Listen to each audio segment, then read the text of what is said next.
Morning guys and gals, Froggy here. Trying to come up with something different to shoot a video of, and my oil life indicator on the Suburban said it was time for an oil change. That's usually about every 5,000 miles, give or take.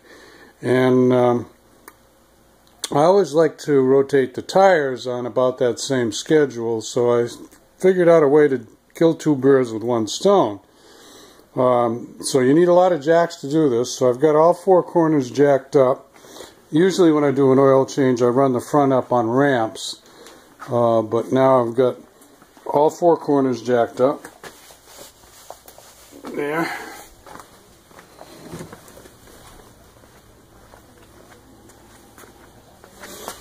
You get a couple of jacks in the back. So I'm going to be able to do my oil change, rotate my tires, and I could probably do this in about an hour, maybe an hour and 10 or 15 or 20 minutes. And if I add up the amount of time it takes me to go to an oil change place and go to my tire place, will rotate the tires for free, but I've got to wait like, an hour before they do it. And the oil change place, I don't go to those quick lube places because I don't think they use good products, and I don't think that the guys are trained very well. Sorry about that, but that's my opinion. So if I brought it to like a regular, an independent, or even the dealer, sometimes the dealer has some special prices on oil changes that are pretty good. But again, I gotta wait an hour or more than an hour, so that's two and a half hours waiting, plus the time it takes them to do the job. And I can knock this whole thing off in well under an hour and a half, I'm sure. So that's what I decided to do. And using, very high quality oil and filter, and that's what I'm shooting for you today. I've already done oil changes. I've showed you how to do oil changes on this Suburban, I believe. So I'll only show you something special if something comes up. But anyway, here we go. Let's see if I can beat an hour. Okay, we got wheels off. I thought I'd do that first because that'll give me more space to get under there to do the oil change. I got some jack stands for safety. And now we're going to do the oil change. That took me about 12 and a half minutes with one interruption from my wife on how to turn the lights on the Christmas tree. Okay, we've dumped the oil, and we've changed out the oil filter, and we put the drain plug back in, the new filters back in. They're both to the right specification. So I am... that would take me about 10 more minutes, I guess. So I'm done under there. What I'm also going to do is a brake check. Let me just show you one of them. It's a good thing to do if you're taking care of your own vehicle. Even if you're not doing your own brake job. Let's see if I can show you the pads here. There's the rotor right there in the middle of the caliper. I think I'll have to look at the pads from the front side. The rotor is hardly worn at all. I don't tow with this vehicle, and I don't live where there's any big steep hills that I'm going up and down all the time. So let's see. That pad has, well, the big thing, it's hard to describe. It looks like a piece of metal there. Yeah. That's the backing plate. And the pad is to the left. It's a slightly different color. And that's more than half of the pad is still there. And you got to check the inside too. That's the outside. Usually they wear about the same, but you never know. And I'm gonna have, okay, I can see it. I don't think you guys and gals will be able to see it. Maybe you will. But yeah, I guess right there. It's resting on the rotor. Right there. It's resting on the rotor. So the inside pad there, I got my light just halfway on it. The inside pad is about the same as the outside pad. I'm not going to show you the other three, but I'm going to check the other three. So we're doing a brake check. This won't even take 5 minutes.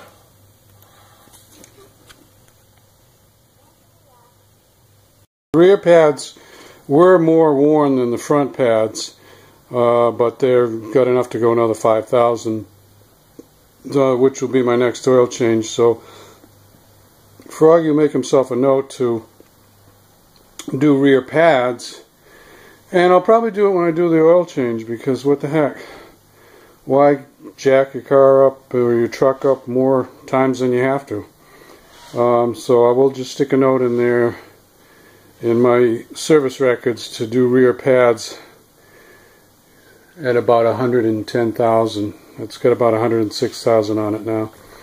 Okay, so now what next? I think I'll rotate the tires. Since I'm all done on the bottom, I don't need to get under there, so I can put my front tires on and then top it off with oil and run it and check for leaks, and then I'm done. So this is going to be well under an hour. One more thing Froggy's going to show you, which I may or may not do, but let me show you. In the old days, cars had grease fittings. Nowadays they don't so much. That's a tie rod end. That's a grease fitting. They call it a Zerk, Z-E-R-K. And you see how full that rubber, bulgy rubber donut thing looks like? That's full of grease. So that fitting does not need any more grease put into it. The only time you might grease a fitting, put more grease, is if you'd been through water, if you had forded a stream or been through some flooded side road or something, and you think you might have got water up there. You might squeeze a little grease in there to make sure the water all gets out, but I haven't done any of that. There's another one up here, Zerk fitting. I'm going to check all the Zerk fittings. I'm not going to show you every single one of them, but that one's full too. What I'll probably do is just wipe them down so that when it gets hot they don't just dribble grease on my garage floor. But there are 11 Zerk fittings on the front of a four-wheel drive Suburban. So I just wanted to show you that. I'm going to check them. Any of them needs a little hit of grease, I'll give it to them, but I don't think probably they're going to need any. The last time this was serviced, I did have it on some special coupon deal with a Chevy dealer, and I make sure they did all the grease fittings. I stood and watched the guy while he did them all. Okay? Okay, I checked all those grease fittings. Did I say 11? 11 is correct. And they all looked good. Putting more in would just be a waste of time and grease, and it might even damage those things that look like donuts, those rubber cups. If you put, they're not meant to hold a lot of pressure, so if you put too much grease in them, it's not good. So, what else? That's about it. I'm going to start putting it back together. I got to put my skid plate back on. I had this skid plate out when I did a water pump a while ago. So I got to put my skid plate back, but I'm not going to count that in the time that goes towards doing this service, because that's a separate thing. So we're still at, how much time?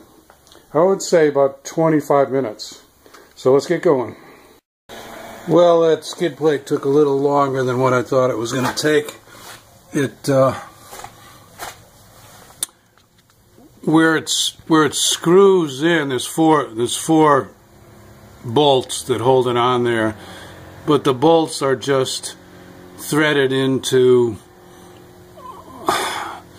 just a piece of metal like this that has threads in it. It's not really a nut.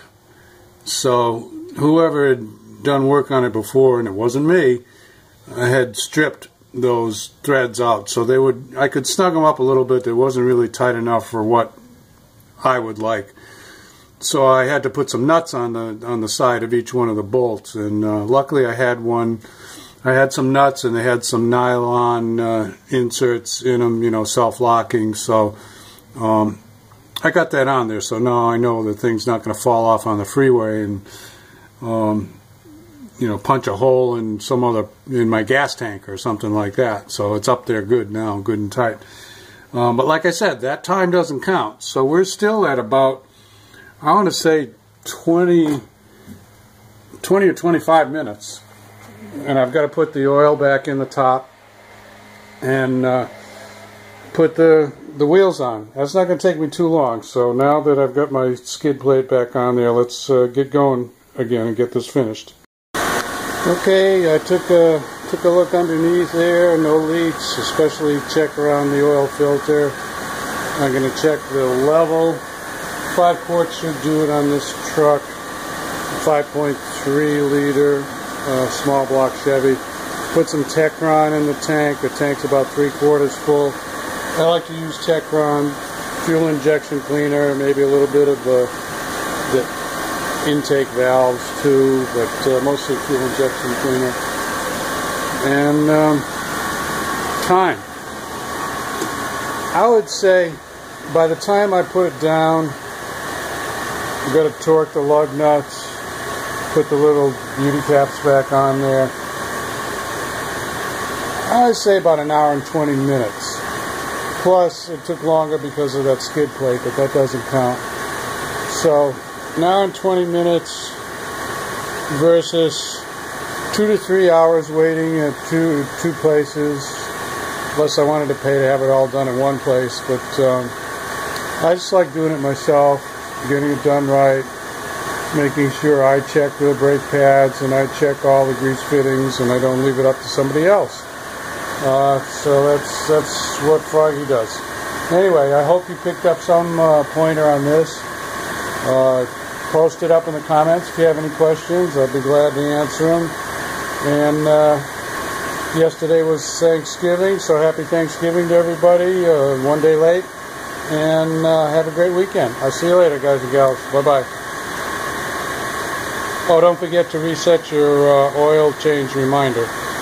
Or write it down if you do it on paper.